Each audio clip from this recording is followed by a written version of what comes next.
Well, I'm a storyteller as a sideline. I'm actually a full-time children's librarian at the Monroe County Public Library. And I found out about storytelling when I was in library school. Yes, you go to library school to become a children's librarian. And I took a storytelling class, which will lead then to my being able as a librarian to bring books to life, to lead children to the books. And it has been one of the most useful tools in my job. And I love it so very much that I got involved with the local storytelling guild, and then the state, and then the national. And for the last 15 years, I've been telling stories. But in my job, that's where I get the most activity telling stories. And you can seek out any public library to hear storytellers. It could be a reading aloud of a book, but I like to bring books to life through storytelling, both just a straight tell with the voice only and their imaginations. But I also like to use props such as puppets and paper and toys and gimmicks to bring the story to life. But the point is that if I tell a story to children, 9 times out of 10, the child will want to see that book again and look at the pictures that are in the book, because the pictures they've created in their mind are very different than what the illustrator has provided for them in the book. And they like seeing the differences between what they created in their imagination and what the illustrator created. And not only do they want to read that book, but they want to read some of the other things I offer at the library that are similar types of books to what I just told. So it's a way to lead to reading. And children's librarians use it all over the world, storytelling as a motivational tool to lead to reading. And it also is a social activity. It's a time for us to gather together as a group, to learn how to be as a group together and listen and take our turns and be involved as a society. And it's also a chance to get a greater foundation of language, because every new word you hear it in context, and you can glean the meaning from the context of the story. So storytelling is a wonderful language enrichment, foundation builder of knowledge. Generally, when I tell stories to my community, they come to know me so much better. It's such a human connection. And so when I see them out in the grocery store or driving by, they'll call out, "Hello, storyteller. Hello, Stephanie." They know me personally because I've told stories to them. And in fact, my favorite thing that happened one time was a whole school bus was going by as it was getting ready to go to school, and the windows were down, and they yelled out, "Hi, Stephanie." They all know me in that community because I serve them in the school and in the public library as their storyteller. And specifically, I have regular programs where I do storytelling, and when I do these stories, those who come regularly do become better at reading, whether it's the pre-reading skills that parents notice all the time in their children before they're actually reading the words. Maybe they have them memorized, or they know what's going to happen next. They know that there's a kingdom and that has the queen and the king, and they know that a story will have a beginning and a middle and an end. So the pre-reading skills, the parents are seeing the child acquire quickly.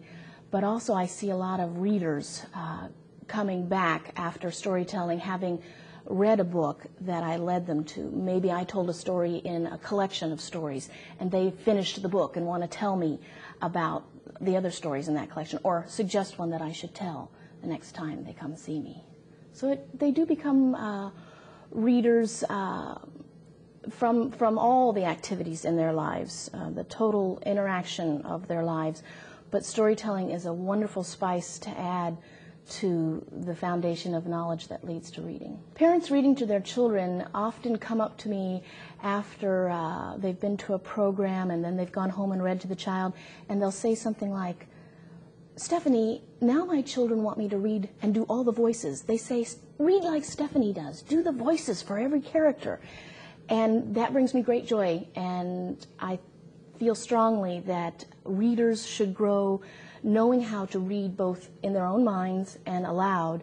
Read with inflection, with emotion, with diversity, with feeling, and it will make your reading pleasure increase, and therefore you will want to read more. So the fact that parents who read aloud have been asked to do it with feeling, and they do so, some of them it comes to them naturally, but I like to think that I'm helping model when I do storytelling and reading aloud, I'm modeling how to bring that story to life for your children. Parents need to read to their children because it is one of the best ways to interact with their children emotionally, to create a bond, to have time together. They need to read to their children also because it's building that foundation of literacy, the knowledge of the words and the places and the people in our world. They need to read to their children because not only are they showing them the world, but they're showing them the world together, and they'll never forget that.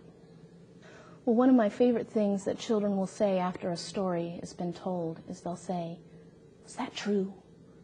And they're all true in some way or another. They all have truths within them. And each individual person, based on their own family upbringing, will find truths or nuances within the story that somebody else might not have picked up on. So when I read or tell a story to children, there are often morals in them.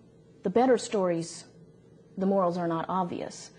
The story needs to be first and foremost, and that's what I select to tell, are stories that have good characters and setting and action and a lot of humor and participation on the children's part. But a good story also leaves a human being, a child, knowing more about the truths in the world and how it works. For instance, with the story Old Gollymander, she's a bad, bad old gal, and she has in her story a couple of characters. One is just as nasty mean as she is, and the other is sweet and kind and good-hearted. And the rewards go to the one who does right by her fellow human beings. And the children easily pick up on that and often will model that in their own lives. They'll see and know the wicked one and love and appreciate the good one and the rewards that that person reaps from their good deeds.